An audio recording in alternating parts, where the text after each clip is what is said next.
Michel Cohen, dans votre laboratoire, est-ce que vous êtes confronté à ce fléau intestinal qui apparemment cause pas mal de problèmes? C'est le Candida albicans, cette fameuse... C'est quoi? C'est une levure? C'est un champignon? Levure, c'est un champignon. Et c'est donc un microgerme, un micro-organisme qui vit dans l'intestin et qui vit aux dépens de l'intestin. Il se développe grâce à tout ce qui est intestinal. Donc plus l'intestin va être bien, plus il va se développer et plus on aura mal, pas mal mais on ne sera pas bien, et plus il va se développer, plus il va se trouver dans son élément à lui. C'est un parasite. Alors normalement ce candida est présent normalement dans la flore à faible quantité. À faible quantité. Voilà. Donc dès lors qu'il dépasse un certain quota, il va déborder un petit peu les prérogatives de l'immunité. Et alors qu'est-ce qui va se passer? Il peut migrer, il peut donner d'autres pathologies? Étant donné que le Candida albicans est présent dans la flore intestinale, donc l'immunité l'a toujours connu. Et donc il n'y a pas pour lui, c'est quasiment pas c'est pas un ennemi. Un ennemi, pas du tout. Il a toujours vu, il a toujours été présent. C'est pas un ami, mais c'est pas un ennemi. Donc l'immunité va le laisser se développer tranquillement. Et le Candida va se développer quand on le laisse se développer. Et il va donner des effets secondaires, des problèmes intestinaux. Et même autres en parlant, parce que quand il y en a beaucoup trop, là l'immunité se dit je suis débordé, il faut que je réagisse. Mais alors on en retrouve dans la bouche, partout. On en retrouve dans la muqueuse génitale. Génitale. Donc c'est quoi? C'est des migrations par voie du sang, c'est ça? Il y a deux choses. Non, c'est pas par voie sanguine, parce que c'est vraiment très rare qu'il y ait un passage de Candida dans le sang. C'est une candidémie après. Voilà, mais ça c'est vraiment grave. Beaucoup plus grave. On n'est vraiment pas dans le même type de pathologie. C'est des migrations par voie muqueuse et qui sont souvent développées après un traitement antibiotique. Parce que un peu un traitement antibiotique, ça va faire comme disait un certain président, un coup de Karcher partout. Donc le Candida va venir, il va s'installer là où ça a été nettoyé. Et donc il s'installe facilement. Et souvent ces candidoses, qu'elles soient intestinales, qu'elles soient vaginales, qu'elles soient ORL, elles se développent après un traitement antibiotique. Donc l'antibiotique, donc genre antibiotique, c'est-à-dire la biose, ça ne touche pas. Ça touche les bactéries. C'est ça. Les bactéries normales qui sont là pour installer. Une fois que toutes les chaises sont installées, qu'il y a quelqu'un partout, plus personne ne va venir s'installer. D'accord. Une fois qu'on a nettoyé toutes les chaises, n'importe qui va pouvoir venir s'asseoir. Dont les mycoses. Dont les mycoses. Après, il y a des traitements qui peuvent être proposés à ça? Alors, parce que c'est quand même assez invalidant. C'est très invalidant. Il y a des traitements, mais il ne faut pas, d'un autre côté, le candida, s'il est présent à faible quantité dans l'intestin, c'est qu'il a aussi une présence qui est nécessaire. Donc si on fait des traitements qui vont tuer tous les candidats, ce n'est pas ce qu'il nous faut. Quand on sait qu'on a des germes, des micro-organismes qui sont présents à faible quantité, c'est qu'ils ont un vrai rôle à faire dans l'intestin. D'accord, c'est juste la surpopulation à gérer. Voilà, il faut garder un équilibre entre les deux. Nous, on travaille beaucoup aujourd'hui avec les huiles essentielles, par exemple. Les huiles essentielles pour le Candida albicans. Pour le Candida et pour d'autres germes. Pour tout ce qui est, de la flore intestinale. Alors, on peut traiter certaines bactéries pathogènes, c'est-à-dire méchantes, pas normales, avec des huiles essentielles, mais on peut aussi traiter un peu le terrain, où on va baisser la concentration de la flore intestinale grâce à ces huiles essentielles une par une. Mais alors, vous faites comment pour sélectionner les huiles essentielles? Parce qu'il y en a une tripotée d'huiles essentielles. Nous, on travaille avec un même fabricant qui a donc une vraie constance dans ces huiles essentielles. On va tester une quarantaine d'huiles sur chacun des germes, mais pas sur des germes de façon globale, sur vos germes que vous trouvez chez vous, dans votre prélèvement. Alors c'est quel prélèvement? C'est un prélèvement de sel? Un prélèvement de sel, un prélèvement de bouche, un prélèvement d'urine. On met en culture et on récupère les germes qu'il faut et on travaille dessus. Alors comme on fait un antibiogramme, on fait un aromatogramme, c'est ça? Exactement. C'est ça, on fait un profil et on dit, tiens, cette huile-là fonctionne pour telle bactérie, pour tel germe.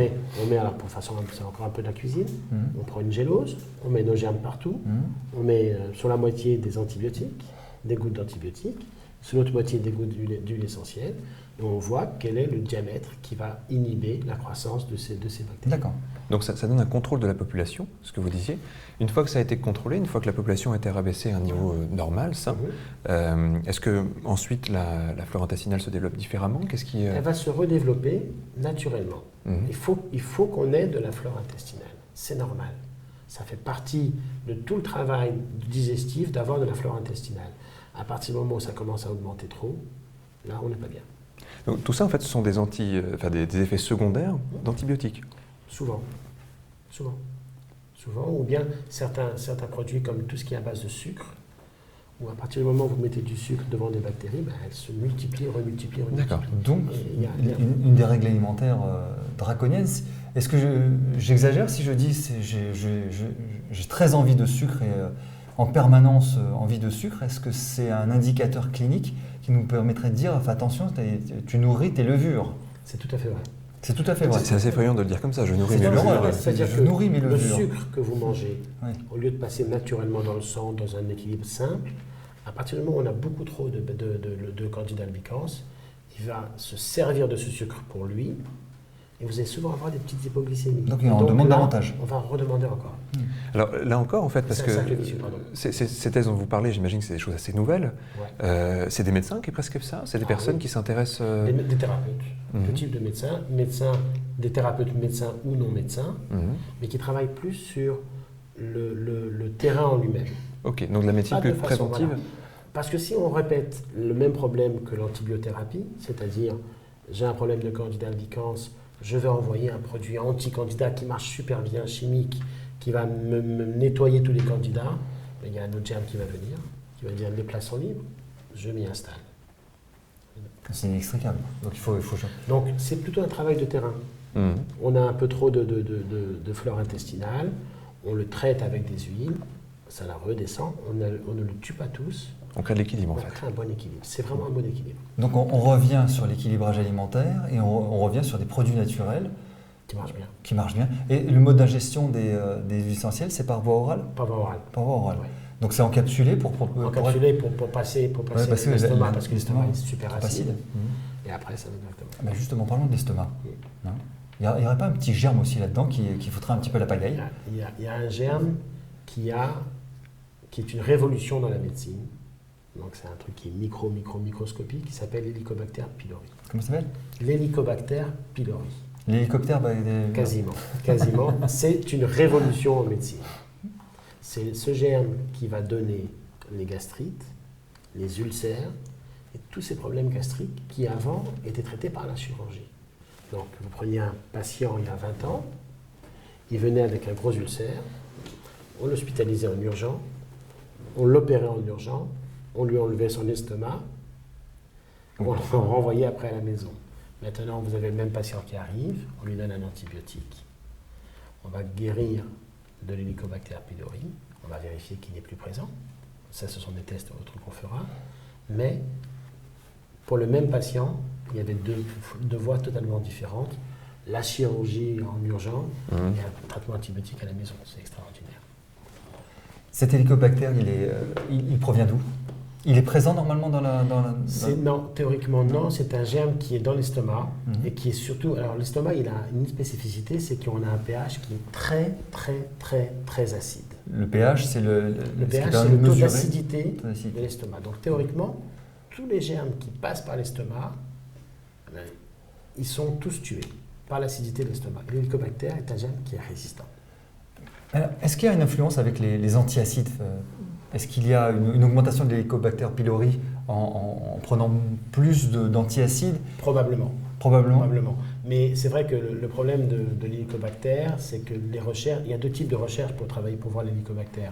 Des recherches directes, il faut faire des fibroscopies, aller récupérer du germe au niveau de l'estomac. L'estomac, c'est bien fermé, c'est bien à l'intérieur. Et donc, pour voir un peu la présence ou l'absence d'hélicobacter, il faut à chaque fois aller faire une fibroscopie. C'est invasif. Ouais. Et vous avez les tests qui sont indirects, où on va trouver les effets secondaires de l'hélicobacter. C'est quoi? Sa production métabolique, c'est ce qu'il a... Production d'urée, donc on a des tests respiratoires. C'est respiratoire. Test plus simple donc. Vraiment tout simple, respiratoire. On souffle dans un tube, on boit de l'urée parce que l'hélicobacter utilise l'urée. On ressouffle dans le tube 1 heure après, et on voit si l'urée est descendue. Si l'urée est descendue, c'est qu'il y a des hélicobactères. Si l'urée est stable, c'est qu'il n'y en a pas. Mais c'est un examen tout simple. Ok. Avec 2 pailles, 2 petits tubes, tout simplement. Et le résultat est immédiat. Le résultat est immédiat. Et c'est une antibiothérapie de combien de temps? Souvent longue maintenant. Souvent longue, c'est vrai? Ouais, maintenant, oui. Quand vous dites longue, c'est 3 semaines, c'est quoi? Facilement 3 semaines. Facilement, ouais. Et après, on vérifie si ça ne revient pas. Encore une fois, on est toujours dans cet équilibre qui est un petit peu difficile. Les bactéries se multiplient, il suffit qu'il en reste 1 ou 2 pour que ça se recommence, tout ça fait dedans. Donc ça peut revenir. Ça peut revenir. Donc il faut être vigilant sur les signes. Toujours. Donc ce sont des examens qu'on va refaire, mais comme c'est un examen tout simple, on peut le faire facilement. D'accord. Je reviens un tout petit peu sur les antiacides. Ouais. Parce que là aussi, c'est une consommation Folle. Extraordinaire Ouais. d'antiacides. J'ai un petit peu mal à l'estomac, boum, je prends mon antiacide. C'est vrai. On ne citera pas les marques qui ont fait Fortune. avec ça. C'est vrai. Mais il y a quand même des conséquences à enlever l'acidité de l'estomac. C'est pas neutre. Dans notre corps, tout ce qui est fait avait une raison d'être là. Le Oui. candidat qui est présent dans la flore intestinale à faible quantité, il a une raison d'être présent. Et l'acidité de l'intestin, ça permettait de détruire complètement tous les aliments qui arrivaient et d'en garder que les nutriments qui restaient avec. Peut-être qu'on a un rapport entre ces antiacides et la présence après des intolérances alimentaires. Oui. Parce que des aliments qui ne devaient pas arriver au niveau de l'intestin arrivent au niveau de l'intestin. Ils arrivent encore tout vivants, quoi, quasiment, parce qu'ils n'ont pas été tués par l'acidité gastrique. C'est possible qu'il y ait un rapport entre les deux. Donc ça veut dire que le travail qui n'a pas été fait par l'estomac doit être fait par l'intestin. Voilà. Il n'est pas habilité à le faire. Et donc, il l'inflammation provoque... et l'immunité commencent à exploser entre les deux. D'accord. Et alors ça, c'est un phénomène qui, pour rebondir sur un test aussi que je pense vous faites, qui est assez important, c'est l'oxydation. Ouais. Le fameux stress oxydatif. Non. Est-ce que c'est un lien ou pas? Non, Non. pas du tout. Le stress oxydatif, c'est vraiment la genèse d'une pathologie. C'est quoi? Vous avez toujours entendu parler maintenant dans toutes les crèmes qu'on utilise par L'Oréal, etc., excusez-moi du terme, il y a toujours des antioxydants et des radicaux libres.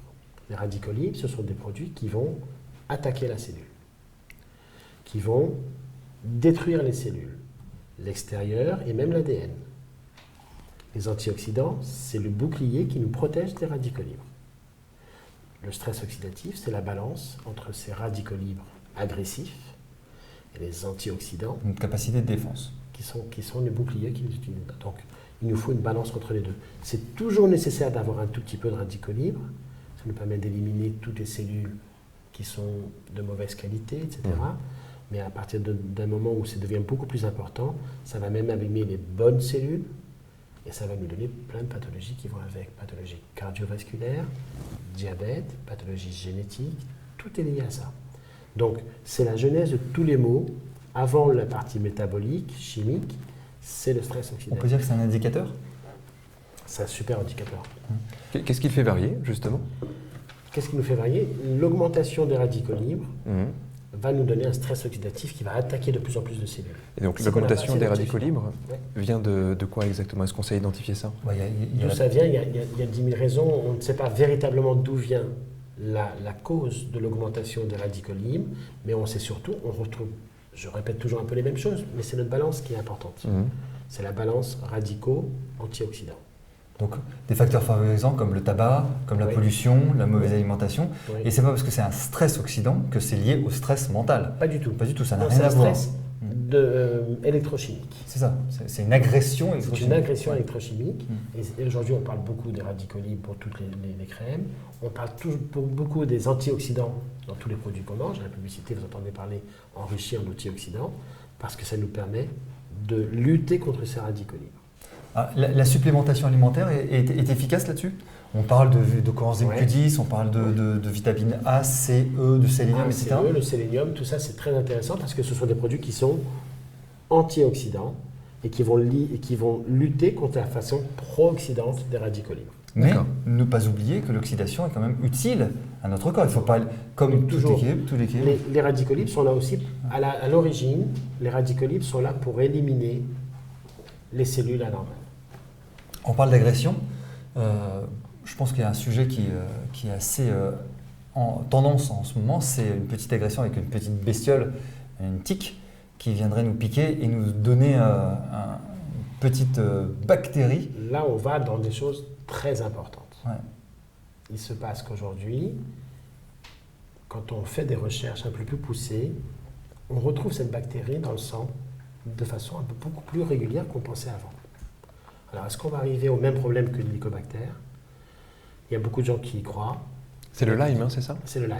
La maladie de Lyme, c'est une borréliose, c'est une petite bactérie toute simple qui est injectée par des tiques quand vous allez vous promener.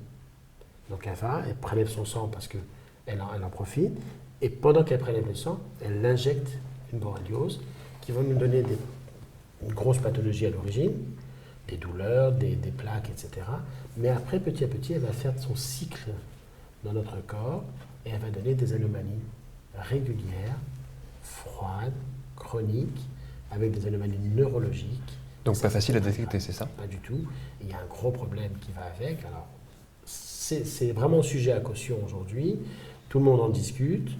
Certains tests marchent, certains tests ne marchent pas, certains tests disent non, c'est n'importe quoi, mais on est sûr qu'il se passe quelque chose à ce niveau-là et que peut-être c'est un nouveau sang contaminé qui arrive, c'est-à-dire que quand on vous a transfusé du sang, on vous a aussi peut-être transfusé une borréliose puisqu'on n'a pas recherché.